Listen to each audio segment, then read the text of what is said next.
India itself hopes to invest in the computer and software markets in Thailand and ASEAN, while the spa and hotel industry of India is highly lucrative for Thai investors. I understand that India is, like you said, paying more attention to the East, which is or means basically an ASEAN grouping of 10 countries. Can you talk about the ASEAN connectivity in relation to India? Well, I think as part of our Look East policy, we lay a special attention to connectivity between India and ASEAN countries, especially as far as our northeast region is concerned. And as you know, we also have a maritime boundary with Thailand, as also with Myanmar, and therefore it's a very important connection which we want to develop in future. In terms of the discussions that we've had with ASEAN, the most important connecting route which has been talked about is the connectivity between our northeast, Myanmar and Thailand, going on to other countries and also connecting up to Vietnam. So Laos, Cambodia, Vietnam are all covered in this connectivity.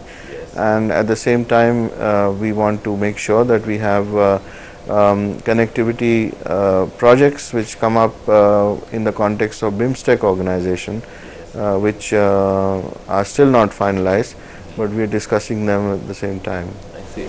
See, recently a Thai company in Italian Thai group is proposing a big mega infrastructure project in Burma or Myanmar, Tawai development area.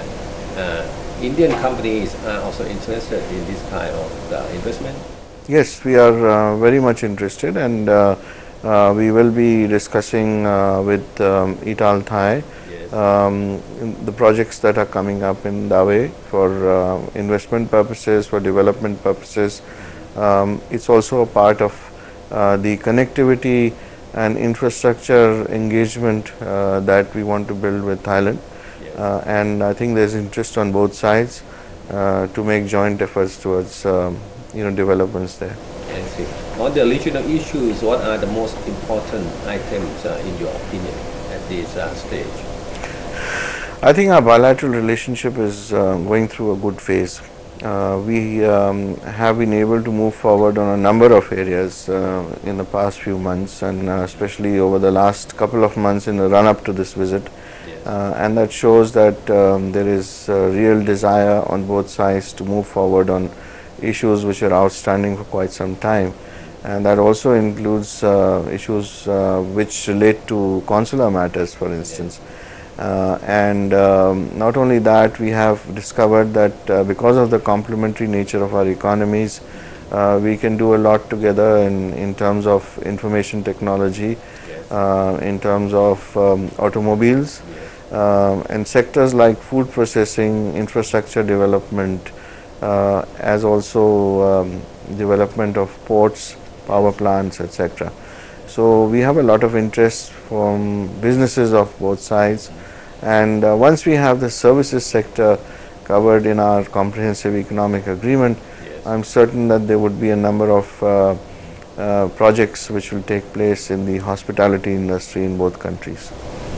So this comprehensive bilateral agreement will cover manufactured goods, will cover investment, will cover services? Yes, that's the idea. And on the security issues in this region, what are the important?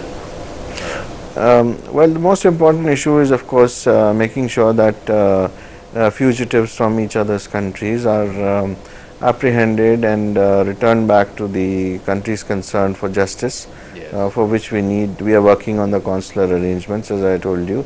At the same time, we have security issues which we discuss in the context of ASEAN. Today we have a number of issues under that umbrella. It also includes food security, it includes disaster management, it includes security of our sea lanes in order to make sure that there is no piracy and that our goods flow very easily from the sea lanes into each other's countries. And plus there is also an element of bilateral security arrangements which we can enter into in terms of policing operations, in terms of training, etc. So all these have been under discussion. We made a lot of progress in all these areas recently. I see. Going back to the economic issues, you have mentioned that information technology, which India is very strong in this area. For example, you have mentioned the automobile industry. What else or what step that both countries should be taking in order to advance the cooperation in these two areas? Well, I think what's important is that we must match our strong points, and Thailand has a strong point in hardware, whereas India has its skills in the software side. And if we marry these skills, we can become a formidable force through joint ventures, joint operations in Thailand or in India. Similarly, in the automobile field, a number of companies have invested in India, and especially in areas like Chennai and Pune, which have become the hub for attracting investments in this sector. And a number of companies also have set up factories in Thailand, as we all know. Yes, that's right. And plus some other companies from Japan which make automotive components in Thailand. So all these have a connectivity and interconnection and a mutual dependence. And if we can bring these clusters together in Thailand or in India, then we